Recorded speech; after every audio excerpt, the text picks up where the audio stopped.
Nani a influencé pour comme libanda? Ba mama les soni mbaza mabe. So bon wa nof termine avant na s'occuper na ngana ki manda kuten. Ngaza posa na ba. Nani a benda o libanda? Mama sa. Ba ibisa on. Ba ibisa nga so papa bino mama bazate. So mon na ndako ba s'occuper na ote. O kimi na.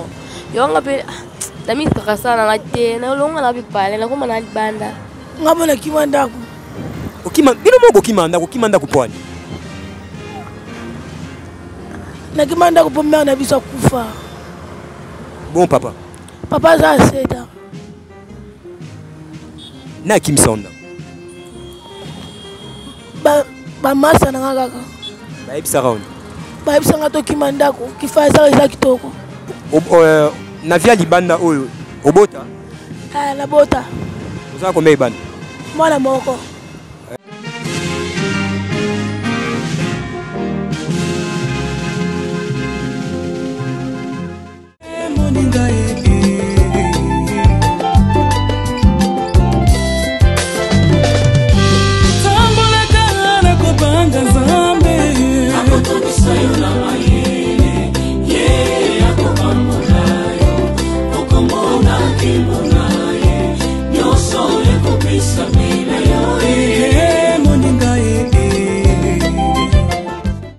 Donc voilà, avec votre humble serviteur Oncle P, Nachana biso awa balobi a tobuka ka lokutate awa eza nango kaka vérité à vérité.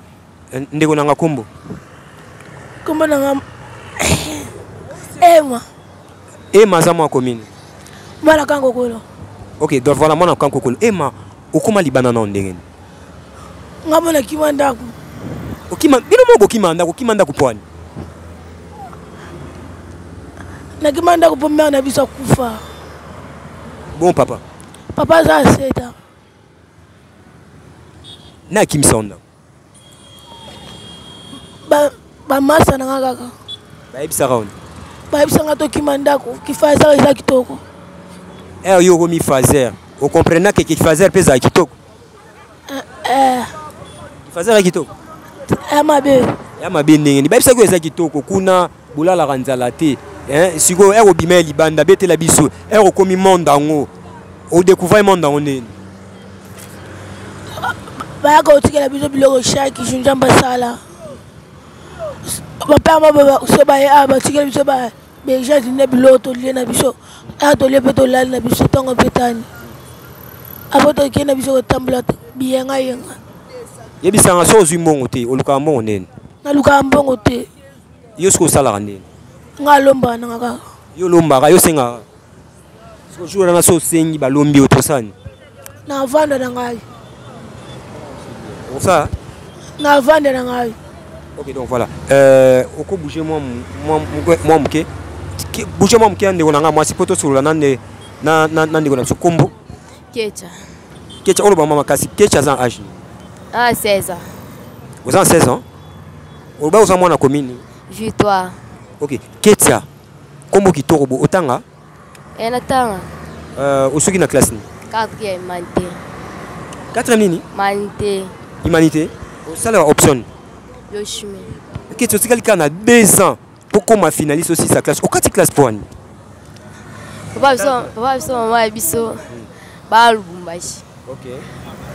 Ba mama les so tikala ba on. Maman ils sont pas savoir voir je tikela nga numéro de téléphone, tikela nga téléphone. Ba nous on so ba ibanga téléphone. Ne ba iba téléphone bon ko numéro pe na perdre mbamo. Ma numéro papa son perdre na mutu pe na kangati. OK. Ndie na perdre bon et ça là on passe so ne so la temps doit faire même nerva la zate. So a 5 maman ils sont nerva ta moi si ba nga pe sangate mangala mabe. Yango ça là nga bien te. Na tanga ba benga ni nerva les zate. Ba ma sara bon ndi ba koma banda we la yon pe na na vina bon la koma la banda. Nani a influenceur pour koma libanda? Ba mama les soni mbaza mabe. So bon wa nof termine avant na s'occuper na ngana ki manda kuten. Ngaza posa na ba nani a benda o libanda? Mama sa. Ba ibisa on. Ba ibisa nga so papa bino mama bazate so mon na ndako ba s'occuper na ote o kimi na. Yo nga pe dami kasa na ngate na longa na bi pale na koma na libanda. OK, voilà. Kokoma na yo libanda, ero komi libanda wana. au découvrir monde dans on ndenge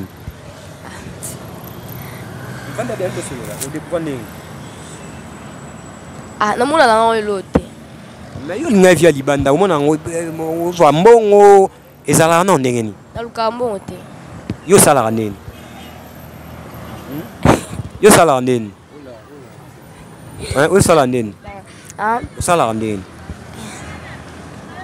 na lukambo te na lomba pete olia nini na mobile mobile aza yanke to mutu normal na ibnate mobile na oyo bateni eloko asala aza yanke to aza mutu normal je sais pas lelo bon lelo posa no ezani posa nanga nakenda ndako na kepe ya sala pe sala ya sala ya j'ai peu nakenda ndako na sorol na j'ai pe bilama so pe aleza na lela bimi na yezo ngai faza famille na mino pe bayebi kozala libanda bayebi saoni so nakenda ko baloba na bango me natala sko so na bimi na zonga kanda kuna fana ka vio bando sala ka mabe bando sala ngala mo onji bando sala yo ndina message ko buna wango so zonga te kao na kozonga na 3 jours 4 jours na ina masu libanda mais ko fana ba we 1 mois 2 semaines na sala ngol su pour na mona konji ko ba kipe na mongati pour aider à finir na message donc message déjà fait libanda ko so onda kote na ko ngozonga na kote 1 mois 2 semaines lo bala kina sa 3 jours 2 jours na zo na libanda.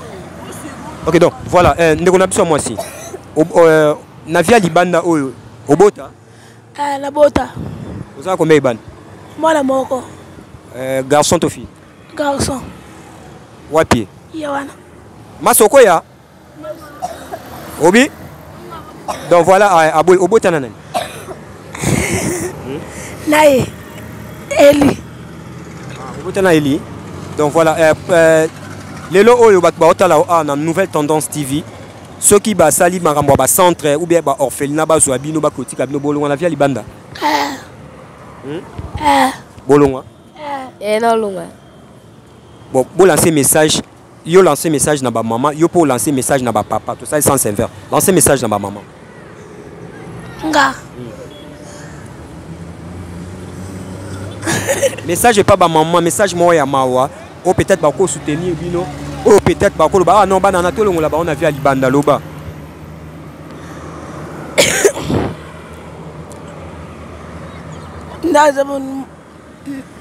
Donc je vois qu'elle est un peu timide, non? Yo message nous lancé pour na ba papa. Pour nga so musale za ba ko pesa lo nga na tika na ngata vio. Bima bwe batala loba. Pour nga. So musale za ba ko pesa lo nga na tika na tika na vio. Donc voilà, l'indignon sur la chaîne la Nouvelle Tendance TV. J'espère que tous sur l'ana batum susu. Tous en moi pose mouké après tout meka ko zongi la to meka sur l'ana batum susu.